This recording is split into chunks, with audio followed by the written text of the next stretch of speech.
Do you remember Mary, who poured the costly perfume on Jesus' feet and wiped them with her hair? Well, her brother Lazarus, who lived in Bethany with Mary and her sister Martha, was sick. So the two sisters sent a message to Jesus telling him, "Sir, your good friend is very, very sick." Sir, your good friend is very, very sick. But when Jesus heard about it, he said, "The purpose of his illness is not death, but for the glory of God. I, the Son of God, will receive glory from this situation." Although Jesus was very fond of Martha, Mary, and Lazarus, he stayed where he was for the next 2 days and made no move to go to them. Finally, after the 2 days, he said to his disciples, "Let's go to Judea." But his disciples objected. "Master," they said, "only a few days ago the Jewish leaders in Judea were trying to kill you. Are you going there again?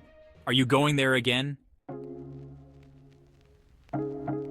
There are 12 hours of daylight every day, and during every hour of it, a man can walk safely and not stumble. Only at night is there danger of a wrong step because of the dark. Then he said, "Our friend Lazarus has gone to sleep, but now I will go and waken him." The disciples, thinking Jesus meant Lazarus was having a good night's rest, said, "That means he is getting better." But Jesus meant Lazarus had died.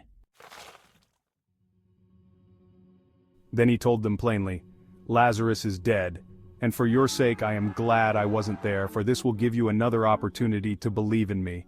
Come, let's go to him."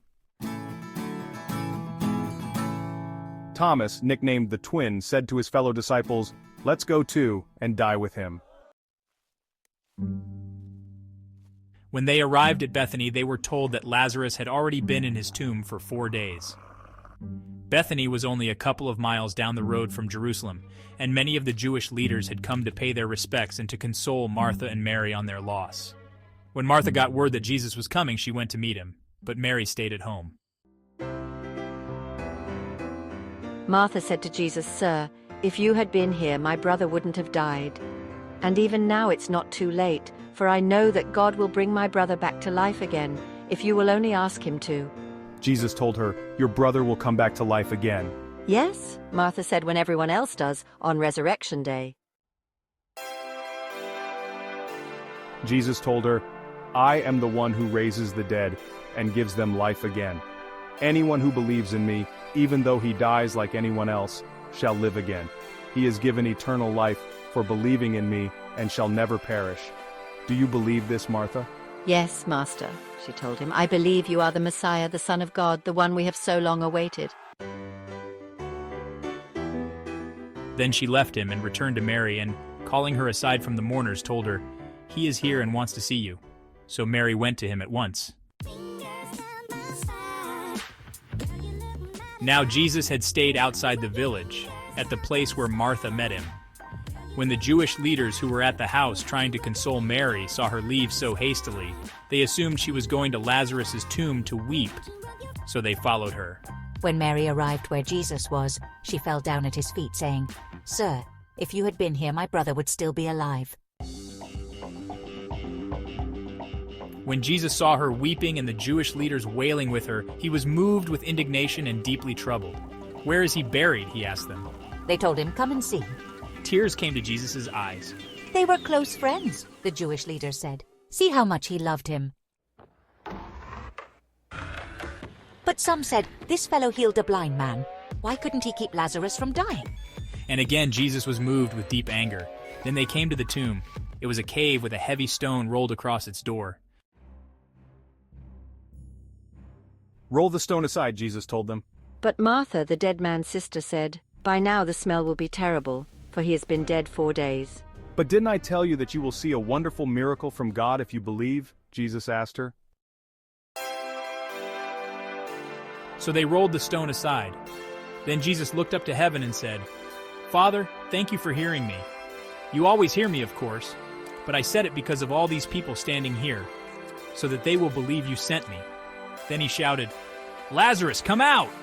And Lazarus came, bound up in the grave cloth, his face muffled in a head swath. "Jesus, unwrap him and let him go."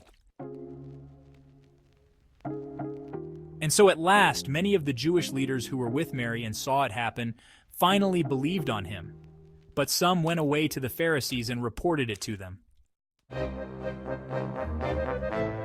Then the chief priests and Pharisees convened a council to discuss the situation.